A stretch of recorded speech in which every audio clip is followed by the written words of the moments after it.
So we are going to try to keep this video fairly short. It's going to be just a basic financial and overall, I guess, satisfaction recap of the 24 blaster boxes that we just opened in the last 6 videos. So I jotted down some numbers here. I think I've mentioned how much everything cost already, but we'll go ahead and take a look at this. But there at the top, we've got a total cost of $463.60. It comes out to $19.32 per blaster, about 80 cents per card. So I also went through and just kind of took a look at what we pulled. We had 3 Josh Allen cards, significant pulls, I'll say. Go ahead and say that as well.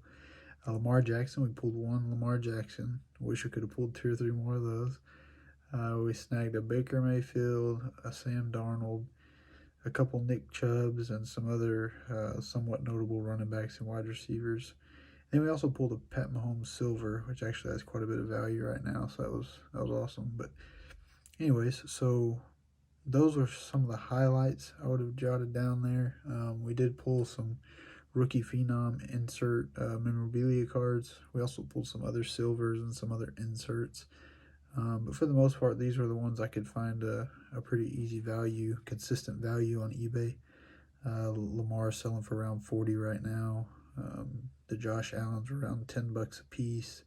And granted, I got a couple of these different cards that are like the pink parallel version, but I'm not going to inflate the price too much just because it's got the pink parallel, because it didn't reflect too much in the just the raw card, the edition. So basically, on the highlight cards, it looks like we made out about 150 bucks in resale value.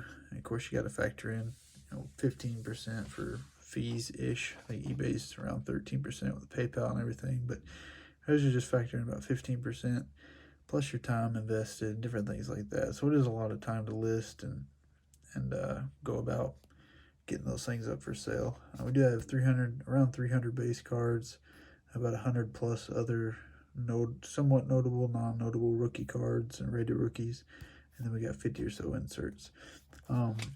So aside from that, what I will say, nothing beats the fun of ripping packs. I don't care how much money I lose. I love to open packs. Obviously it sucks to bust sometimes, but if you get that one big pull, like we pulled 1 Lamar, that can make up for everything. So I love ripping the packs. I enjoyed it. It's a lot of money to throw around, but we did get quite a few highlights in there. And we also had something interesting happen. I was going to note on that. The one blaster that we opened that had all base cards, it had been bought, I assume, from probably the Target. All the cards taken out, repackaged, and sent back with just base cards. And I unfortunately didn't catch it and open all of them. I have not heard back from the Dave and Adams Card World. I emailed them probably about 36 hours ago. I have not heard anything back yet. Don't expect them to reply, honestly. It's my own fault for not catching the box.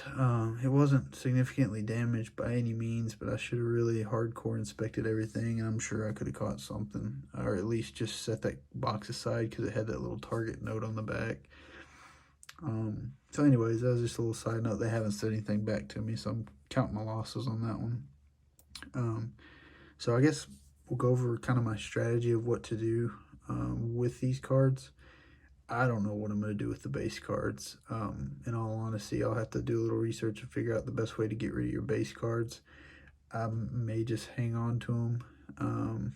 I don't really feel like listing that many cards because they're just base. I've seen some people do some like solo listings and then it's like a choose your base. If I could somehow copy that listing, that would be awesome, but I don't know that it would be very time efficient to do that. Plus all the shipping and materials you'd have to gather up just to ship 1 or 2 cards here and there to different people. So not sure what I'll do with base cards. Might try to sell them in bulk online or something. My rookie phenom memorabilia cards, they really hold minimal value. I do have a Sam Darnold card in there, but like I say, it holds holds almost no value, even with it being a quarterback that's a rookie. So what I may do, I'll look at some different postings on eBay. I may try to lot those up together and just sell them as 6 or 7 memorabilia cards out of the 2018 Optic box. Try to recoup some money there. I don't see long-term value in those cards. They say rookie on the front, but I've just never seen any long-term value on the memorabilia cards unless they were numbered or something like that. Inserts in the back here, all these inserts, even if it is a Elite Series rookie, I'm going to go ahead and try to get those listed, especially the silver base cards. I consider those inserts, I guess, but they are just silver base cards in that pile as well. I got a silver base J.J. Watt. Here's a silver base Deshaun Watson. The way I look at it with these silver bases, it's not the player's rookie year. It is a parallel of sorts, a silver card, but you have to think, even if it is a high-profile player, quarterback or running back, well-known player, next year there's going to be a whole flock of new cards made of this same player. Unless something crazy happens, like an Andrew Luck and they retire out of the blue or something like that, but 95% of the time, there's going to be another year, another run of product, and that same player is going to have a million more parallels of their likeness come out. So you're competing with that market again on a brand new year. So my motto, or not my motto, but my theory is get these things listed while this product is somewhat on people's mind, and they're either trying to complete their sets or, the player's relatively decent at the time. Get it thrown out there and get it out of your hands while you can make a little money. Don't know if that's the right way to do it, but I already have the Patrick Mahomes listed. I'll get these other ones listed as well. But the Patrick Mahomes is selling for $20 to $30 right now, and it's Optic, which is not the primary brand right now. Prism obviously is the primary football brand, and it's not even his rookie year. So to me, that's decent. Who's to say it doesn't go up in value, but I highly doubt that that'll increase in value much more unless I was to get it graded. But then it's not even his rookie card, and if you take the chance of grading it like an 8 or a 9 at PSA, you really all you're going to be selling it for is the value of the cost of grading it. So it's not really worth it to take that risk on a non-rookie card or a non-numbered card of that sort. So I'm going to sell those. Long story short. Now for all the rookie cards, because that's all we got left to talk about. So in the little bit of research I've done with football, unfortunately, the rookies that hold or grow in value substantially tend to just be the quarterbacks. Now, I'm sure there's exceptions to that, but from what I can tell, a quarterback wins a Super Bowl, a quarterback wins a league MVP, or has an outstanding season, or has a 6 touchdown game, or whatever. Those are the noticeable marks that are talked about repeatedly, and that's what drives the value of the cards. Because he's running the team, second behind the coach. So I guess that's why those cards obtain so much value and continue to grow in value. Similar to a Patrick Mahomes or a Tom Brady. This year it's Daniel Jones and Kyler Murray, and that Stidham kid up in New England. He'll probably grow in value just because he's the quarterback, replacing Tom supposedly. So from what I can tell, I looked at Alvin Kamara, for example. Dude had a blowout season a couple years ago. Has always been doing pretty solid. And he's got a PSA 10 rookie card for sale right now on one of the #1 brands. I think it's Prism, for like $44. So while I can get, $5 to $6 out of these pink parallel rookie cards of a wide receiver, and not have to take the time to send them in to get graded, just to up the value by the cost of the grade, and take the chance that it's even a PSA 10, I'm just going to go ahead and list them right now and try to get them sold. Somebody, if you got better advice, please let me know, but I just have not seen long-term value in secondary positions like receiver, running back, etc. Really, no defensive players I see hold any value.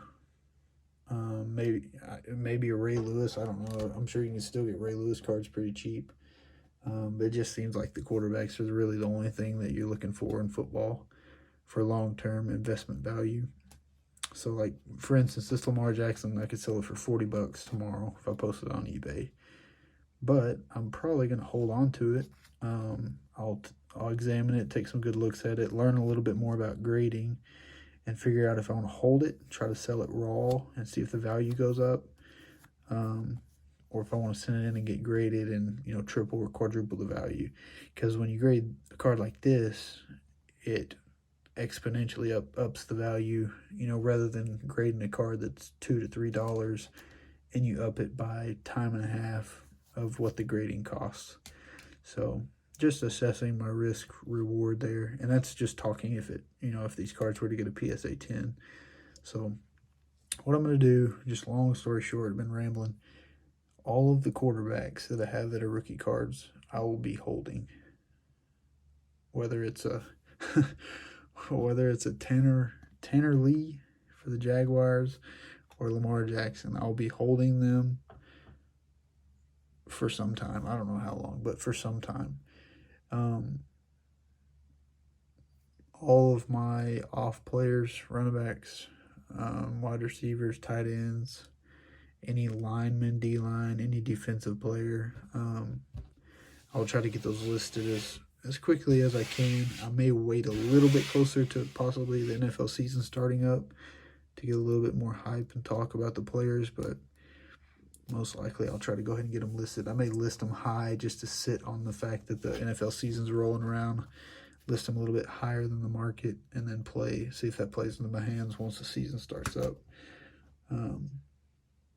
But yeah, hold the quarterbacks. I'm going to try to get rid of all the other players. And then while I'm holding the quarterbacks, I'll evaluate whether, you know, it'd be worth it to grade any of those players.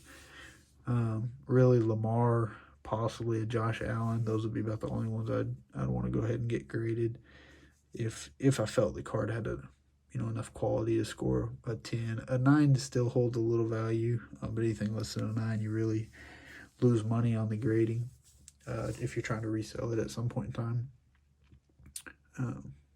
But anyways, like I said, the reason being for that, those quarterbacks, they can exponentially grow in value. Pat Mahomes wins the Super Bowl, and you can't buy a card unless you want to sell one of your vehicles. So I'm going to take the chance on these quarterbacks and try to recoup as much of my other money on the other, 550 cards that I have out of this little lot of boxes that we bought. So that's my 2 cents. I appreciate you guys watching for 13 minutes, 14 minutes.